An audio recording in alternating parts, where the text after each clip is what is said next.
দর্শক, খুবই দুর্ভাগ্যজনক একটি বিষয় যে মামলা বাণিজ্য এটি এখন প্রায় আলোচনা হচ্ছে এবং এর বাস্তবতা আছে।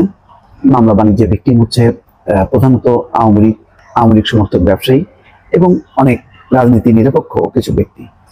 আর কিছু আলামত পাওয়া গেছে, প্রচুর মানুষকে মামলায় জড়ানো হচ্ছে এবং বলা হচ্ছে যে তোমাকে মামলা থেকে অব্যাহতি দেওয়া হবে, তুমি এত টাকা দাও। ইতিমধ্যে একটা জমজমাট একটি চক্র গড়ে উঠেছে। স্থানীয়ভাবে রাজনৈতিক দলের নেতা কর্মী এবং প্রশাসন পুলিশ মিলেমিশে এই কাজটি করছে বলে অভিযোগ আছে। প্রচুর ভুরি অভিযোগ জমা হচ্ছে যে ইচ্ছাকৃতভাবে মামলায় জড়ানো হচ্ছে এবং তাদেরকে টাকা দিয়ে পরে অব্যাহতি দেওয়া হচ্ছে। এই অবস্থায় আইন উপদেষ্টা আসিফ নজরুল নিজেও বলেছেন মামলা বাণিজ্য শুরু হয়েছে। তার মানে হচ্ছে এর যে ভয়াল একটি পরিস্থিতি সেটি আসিফ নজরুল নিজেও টের পেয়েছেন, আইন উপদেষ্টা। এর আগেও তিনি বলেছেন, আজকে কিন্তু আবারও বললেন। তিনি বলছেন মামলা বাণিজ্য শুরু হয়েছে, মানবতা বিরোধী অপরাধ, হত্যার বিচারের দাবিতে ব্যবসা শুরু হয়েছে আমাদের সমাজে। এদেরকে আমরা চিহ্নিত করব, অবশ্যই তাদের জবাবদিহিতার আওতায় আনতে হবে। কত দুর্ভাগ্যজনক যারা জীবন দিল এই আন্দোলনে, শেখ হাসিনার পতনের আন্দোলনে প্রায় 1000-1500 হতাহত হয়েছে, আরো 10-20,000।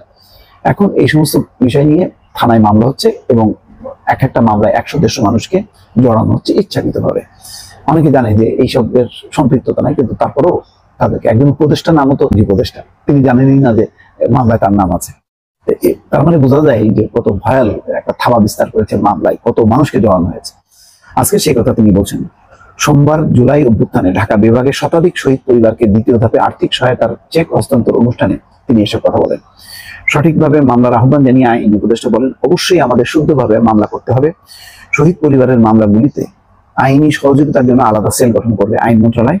কথা দিচ্ছি আগামী 7 দিনের মধ্যে করে দেবো। এছাড়া আমাদের পক্ষ থেকে যা যা করার দরকার সেটা করে দেবো। এটা খুবই ভালো। অবশ্যই আমাদের শুদ্ধভাবে মামলা করতে হবে। শহীদ পরিবারের মামলাগুলোতে আইনি সহযোগিতার জন্য আলাদা সেল হবে, এটা খুব জরুরি। এটা আরো আগে করতে পারলে আরো ভালো হতো।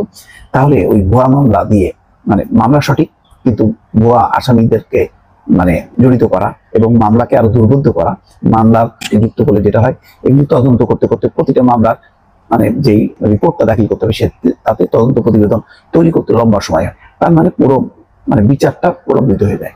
অথচ দরকার ছিল দ্রুত গতিতে বিচার। পুলিশ কেন কাজ করছে না তার ব্যাখ্যা দিতে গিয়ে বলেন, গত আমলে বলতো গোপালগঞ্জের ছেলেদের রিক্রুট করা হবে, ছাত্রলীগ ছেলেদেরকে রিক্রুট করা হবে। এখন পুলিশ বাহিনীর 10 জনের মধ্যে 8 জনের হৃদয়ে বাকশাল থাকে এবং তারা যদি আওয়ামী লীগ পরিবার এবং গোপালগঞ্জের হয়, সেই পুলিশ নিয়ে কি কাজ করা সোজা ব্যাপার? সত্য কথা, শেখ সুজাত আলী ডিএমপির কমিশনার নিজে বলেছেন যে 90,000 দলীয় বিবেচনায় নিয়োগ হয়েছে। কত ভয়ঙ্কর ব্যাপার। তো স্বাভাবিকভাবে সেই পুলিশ গণহত্যাকারীদের প্রধান বাহিনী ছিল, তারা কি তাদের বিচারের প্রতি আগ্রহ দেখাবে? প্রশ্ন রাখেন আইন উপদেষ্টা। এটা বড় প্রশ্ন। এই প্রশ্নের আসলে মীমাংসা সহজ ব্যাপার না। দর্শক, ভালো থাকবেন। আল্লাহ হাফেজ।